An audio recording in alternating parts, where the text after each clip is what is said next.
1965க்கு அப்புறம் சாமி பூரணம் அடைஞ்சு திருவண்ணாமலைக்கும் திருக்கோயிலூருக்கும் போகும்போது, அவர் ஒரு ஞானின்றது தன்னை மறைச்சுக்கின்னு தான் வாழ்ந்திருக்காரு. அதையும் மீறி அவர்கிட்ட இந்த தெய்வீகம் வெளிப்பட்டு ஒரு ஒரு ஆளா வர ஆரம்பிச்சு தான், அவர் ஒரு மகான் ஞானின்றத தெரிஞ்சுக்கிறாங்க. இப்ப சப்போஸ் அது தெரியாமலே போயிருந்தா, இவர் தன்னை மறைச்சுன்னு தான் வாழ்ந்திருப்பாரோ? இல்ல அவருடைய வேலைகள் தான் என்ன? சுவாமி தன்னை மறைச்சிக்க ஒரு நாளும் முயற்சி பண்ணது இல்லை. அவர் இருந்தபடி தான் இருந்தார். அவருடைய குரு அவர் எப்படி இருந்தாரோ அதே மாதிரி தான் அவர் எப்பயுமே இருந்தார். அவர் குரு முன்னாலே அவர் குளிக்கிறது இல்லை.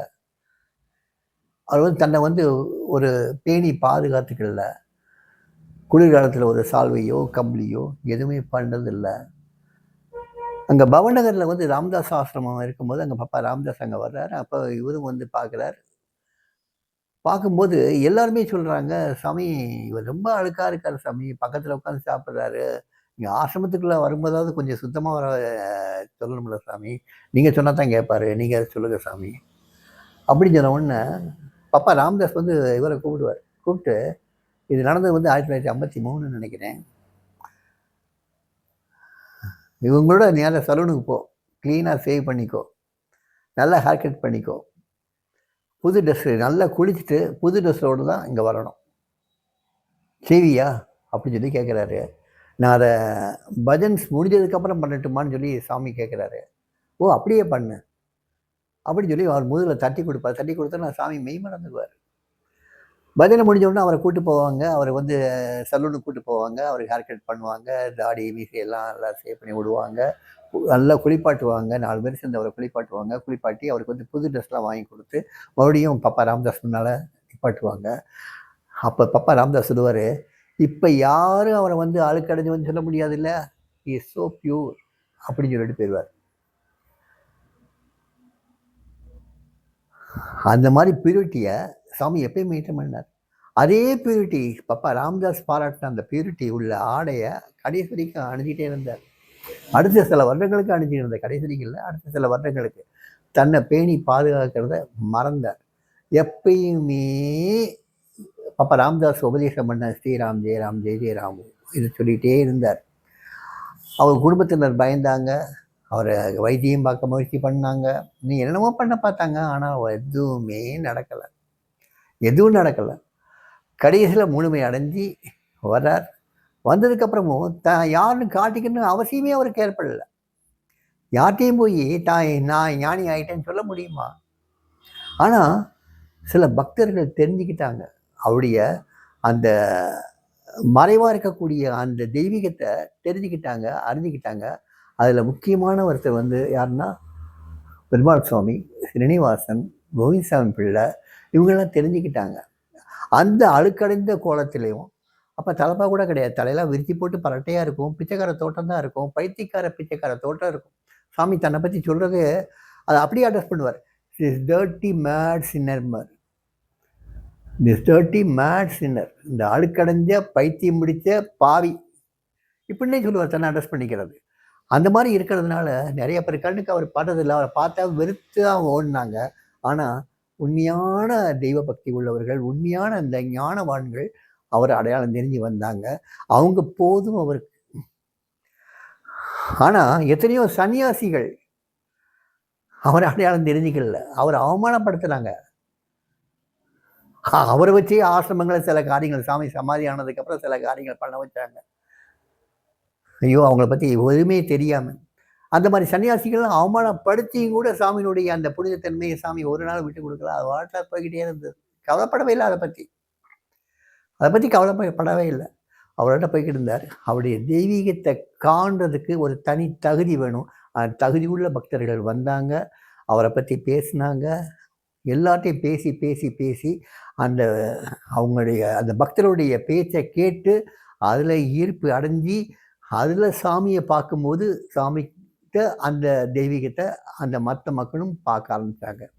இப்படித்தான் கொஞ்சம் கொஞ்சமாக வந்தாங்களே தவிர்த்து சாமி தன்னை வந்து அறிமுகப்படுத்திக்கல, தான் மறைஞ்சிக்கன்னு நினச்சிக்கிட்டதே கிடையாது. ஆனால் மறைஞ்சது காரணம், தன்னை மறைச்சிக்கிட்டதா காரணம் வந்து இவ்வளோ பெரிய கூட்டங்கள் அவருக்கு தேவையில்லை, பெரிய பெரிய கூட்டங்கள் அவருக்கு தேவையில்லை. ஏன்னா அவரே சொன்ன வாசகம் இதுதான். இந்த பிச்சைக்காரன் கூட்டத்துக்காக படைக்கப்பட்டவன் அல்ல. இந்த பிச்சைக்காரன் கொஞ்சம் பேருக்காகத்தான் வந்தவன். அந்த கொஞ்சம் பேரும் என்னுடைய அப்பா வேலையை செய்கிறதுக்கு வந்தால் போதும். வேறு இந்த கூட்டத்துக்கு இந்த பிச்சைக்காரன் கிடையாது இப்படின்னே சொன்னவர். அதனால் சுவாமியினுடைய அந்த நெருங்கிய அதிர்ந்த பக்தர்கள்னு பார்த்தீங்கன்னாக்கா கொஞ்சம் பேர், அதுக்கப்புறம் அந்த கொஞ்சம் பேர் மறைய மறுபடியும் கொஞ்சம் பேர், மறுபடியும் மறைய மறுபடியும் கொஞ்சம் பேர், இப்படி வந்துக்கிட்டே இருக்காங்க. இந்த வரக்கூடிய மக்கள் சாமிக்கு நெருக்கமாக இருந்தாங்கன்னா மற்ற சடங்கு சச்சரவுகளில் இந்த சம்பிரதாயங்கள் போய் மாட்டிக்க மாட்டாங்க.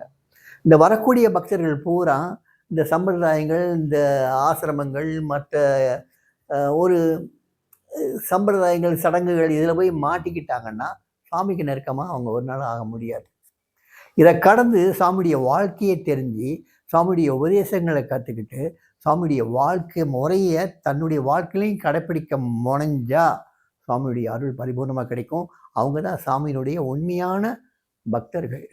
அவங்களும் சாமி மாதிரி எளிமையாக வாழ கற்றுக்குவாங்க. சாமியினுடைய பணிகளுக்கு உறுதுணையாக இருப்பாங்க. ஒருவேளை சுவாமியை அந்த காலத்தில் யாரும் அட்ரஸ் பண்ணாமல் இருந்தால் சாமி உண்மையிலே யாருக்கும் தெரியாமல் மறைஞ்சிருந்திருப்பாரா? இது சும்மா ஒரு ஹைப்போதெட்டிக்கல் கொஸ்டின் இல்லை. யாருக்கும் மறைஞ்சு இருக்கணுங்கிற அவசியம் அவர் கிடையாது.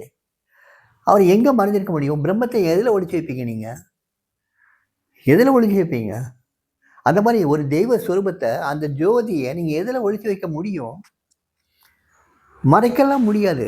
அதையும் மீறி அவர் இருந்த சொற்கள் வருதில்ல. My father alone exist, nobody else, nothing else. இந்த வார்த்தையை யார் சொல்ல முடியும்? Nothing is wrong in this world. Everything is perfectly all right. Because my father cannot commit any mistake at all. இதெல்லாம் இந்த மாதிரி வார்த்தைகள் யார் சொல்ல முடியும்? ஞானிகளை, அதுவும் ஒவ்வொரு ஞானிகளையும் பேர் சொல்லி அவங்களுடைய வாழ்க்கையெல்லாம் சொல்லி, இதெல்லாம் அதை தவிர்த்து தெய்வத்தை பற்றியும், அவருடைய குருநாதர்களை பற்றியும், ஞானிகளை பற்றியும், இந்த நடைமுறை வாழ்க்கையை பற்றி மட்டுமே பேசினவர், வேறு எதை பற்றியுமே பேசாதவர் எப்படி இருக்க முடியும்? அவர் எப்படி தன்னை ஒழிச்சிக்க முடியும்? யாராவது அவர் உட்கார்ந்து பேசுனாங்கன்னா அவர் என்ன சொல்லுவார்? My father blesses you my friend. கை நீட்டி ஆசீர்வாதம் பண்ணாரே. ஸோ அதை எப்படி ஒழிக்க முடியும்? எப்படி மறைச்சிக்க முடியும்? மறைச்சிக்க முடியாதுல்ல. ஸோ இதுதான், அவர் மறைச்சிக்க ஒரு நாளும் முயற்சி எடுத்ததில்லை. ஆனால் அவரை மறைக்க எத்தனை பேர் முயற்சி பண்ணாங்க. அது பாவம் வெற்றி அடையலை. அவரை மறைச்சி இன்னைக்கு எத்தனை பேர் தன்னை முன்னிலைப்படுத்த வர்றாங்க. முயற்சி தோற்று போகும்.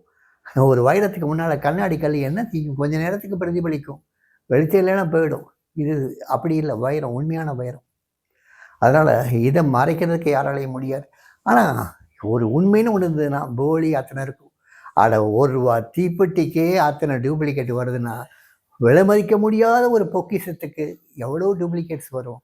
வரட்டுமே. எவ்வளோ டூப்ளிகேட்ஸ் வருதோ அவ்வளோக்கும் ஒரிஜினலுக்கு வேல்யூ அதிகம்.